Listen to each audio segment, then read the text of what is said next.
Hi there.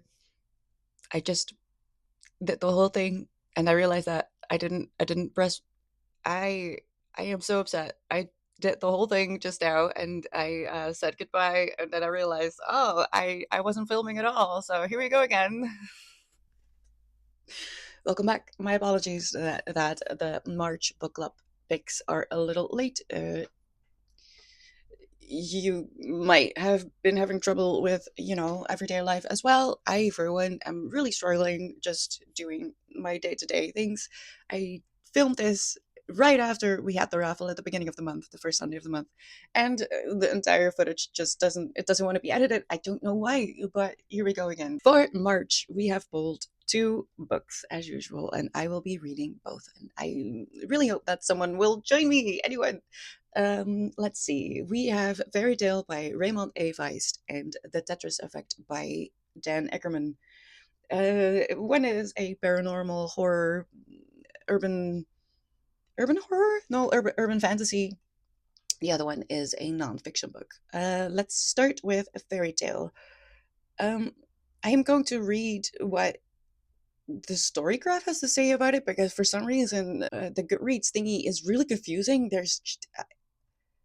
Help me out if I'm just being silly, but I cannot for the life of me make sense of these sentences. So let's see what the story graph has to say. Phil Hastings was a lucky man. He had money, a growing reputation as a screenwriter, a happy, loving family with three kids, and he just moved into a house of his dreams in rural of magic. Oh gosh, it's the exact same thing. I hate this. I think it's supposed to say, and his life is about to be altered irrevocably by a magic more real than any he dared imagine.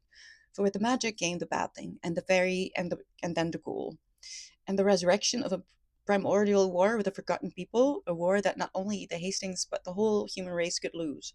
It's a contemporary novel of masterful horror, replete with magic, fantasy, and more than a little stylish eroticism. Oh, okay.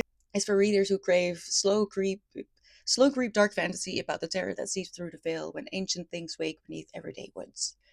It's about, let me see. It was released in 1988, so it's a bit older, which means that there could be some signs of the times in there, which is something I would like you to be aware of. Now, the second book you could choose from is called The Tetris Effect by Dan Eckerman. The Tetris Effect is about a quiet but brilliant young man, Alexei Budgetnov, who had long nurtured a love for the obscure puzzle game Pentominoes and became obsessed with turning it into a computer game. Little did he know that the project that he labored on alone, hour after hour, would soon become the most addictive game ever made. In this fast-paced business story, reporter Dan Ackerman reveals how Tetris became one of the world's first viral hits, passed from player to player, eventually breaking through the Iron Curtain into the West. British, American, and Japanese moguls waged a bitter war fight over the rights, sending their fixers racing around the globe to secure backroom deals with a secretive Soviet organization named Elor to chase down the game's growing global profits. So, it sounds like it sounds fascinating, and I would like you to know that just because it says that it's a business book, that doesn't mean that it doesn't apply to real life. One of my favorite business books is Start with Why by Simon Sinek, I think it's his name is, which really just teaches you how to find your core why, the reason you do pretty much anything in life. And just because that book was focused on how to become a leader of a business doesn't mean that you couldn't apply those same rules and those same principles to govern your own life and find out how you want to live in this world. And I felt like it was very helpful. I have no intention to build a business per se.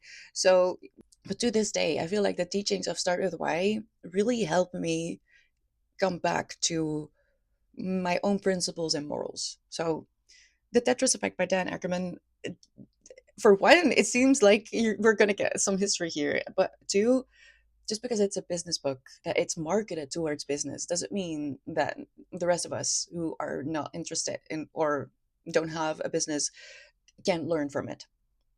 Now, a fairy tale is going to be hopefully just a bit of a distraction. Now, again, it is an older book, released in '88, compared to The Tetris Effect, which was released in 2016.